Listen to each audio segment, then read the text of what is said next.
நீங்கள் பார்த்து கொண்டிருப்பது நியூஸ் 21 செய்திகள். தமிழ்நாடு செய்திகளை உடனுக்குடன் தெரிந்து கொள்ள நியூஸ் 21 செய்திகளை பாருங்கள். வில்லியனூர் பெரியபேட்டில் வடிகால் வாய்க்கால் அமைக்க இடையூறாக இருந்த ஹை டிசைன் தனியார் நிறுவனம் எதிர்க்கட்சித் தலைவர் சிவா முன்னிலையில் ஆக்கிரமிப்புகள் அதிரடியாக அகற்றம். புதுச்சேரி வில்லியனூர் சட்டமன்ற தொகுதிக்குட்பட்ட பெரியபேட் நீர்ப்பாசன வடிகால் வாய்க்காலுக்கு வினீத் நகர் மாரியம்மன் கோவில் தெரு முதல் மணவெளி பிரதான சாலை வரை பொதுப்பணித்துறை நீர்ப்பாசன கோட்டம் மூலம் ரூபாய் 1,54,58,000 மதிப்பீட்டில் புதியதாக கான்கிரீட் சுவர்களுடன் கூடிய வடிகால் வாய்க்கால் அமைக்கும் பணி கடந்த ஆண்டு செப்டம்பர் மாதம் தொடங்கியது. இந்த பணிகள் விறுவிறுப்பாக நடைபெற்று வந்த நிலையில் வாய்க்கால் செல்லும் ஒரு குறிப்பிட்ட பகுதியை ஹை டிசைன் தனியார் நிறுவனம் ஆக்கிரமிப்பு செய்திருந்தது. இது தொடர்பாக பொதுப்பணித்துறை அதிகாரிகள் நில அளவையாளர்களை கொண்டு ஊர் பொதுமக்கள் முன்னிலையில் ஆக்கிரமிப்பு செய்யப்பட்ட பகுதியை அளந்து சம்பந்தப்பட்ட நிறுவனத்திடம் ஆக்கிரமிப்பை அகற்றுமாறு நியாயமான முறையில் முறையிட்டுள்ளனர். ஆனால் அந்த தனியார் நிறுவனம் ஆக்கிரமிப்பை அகற்றாமல் காலம் தாழ்த்தி வந்தது. இதனால் வாய்க்கால் அமைக்கும் பணியில் தொய்வு ஏற்பட்டது.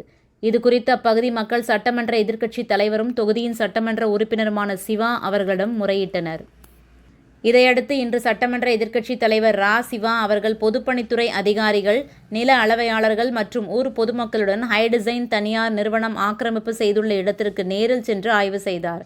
அப்போது வடிகால் வாய்க்கால் அமையுள்ள அரசு நிலத்தை ஹை டிசைன் தனியார் நிறுவனம் ஆக்கிரமிப்பு செய்துள்ளது உறுதி செய்யப்பட்டது.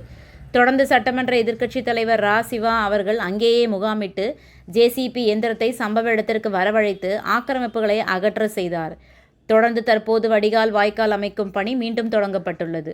நீண்ட நாட்களாக நிறுத்தப்பட்ட பணி இன்று சட்டமன்ற எதிர்க்கட்சி தலைவர் சிவா அவர்களின் தீவிர முயற்சியால் மீண்டும் தொடங்கப்பட்டதற்கு அப்பகுதி மக்கள் நன்றி தெரிவித்தனர்.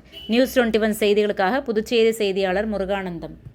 ராணிப்பேட்டை மாவட்டம் ஆற்காடு பேருந்து நிலையத்தில் மாதந்தோறும் பௌர்ணமி அன்று அன்னதானம் வழங்கி வரும் Sri Jothilingeswarar சிவனடியா Seva public charitable trust பல்வேறு ஆன்மீக பணிகள், பள்ளி மாணவ மாணவிகளுக்கு உதவி செய்தல், மரம் நடுதல், இரத்த தான முகாம் நடத்துதல், மருத்துவ முகாம் நடத்துதல், துப்புரவு பணியாளர்களுக்கு நலத்திட்ட உதவிகள் வழங்குதல் போன்ற எண்ணற்ற பொது சேவை பணிகளை செய்து வருகின்றனர். இதில் உதவி செய்ய விருப்பமுள்ளவர்கள் தொடர்பு கொள்ளவும். நிறுவன தலைவர் ஜெய் மாருதி சரவணன், எண் 3, ராஜ முதலியார் தெரு, ஆற்காடு, ராணிப்பேட்டை மாவட்டம்.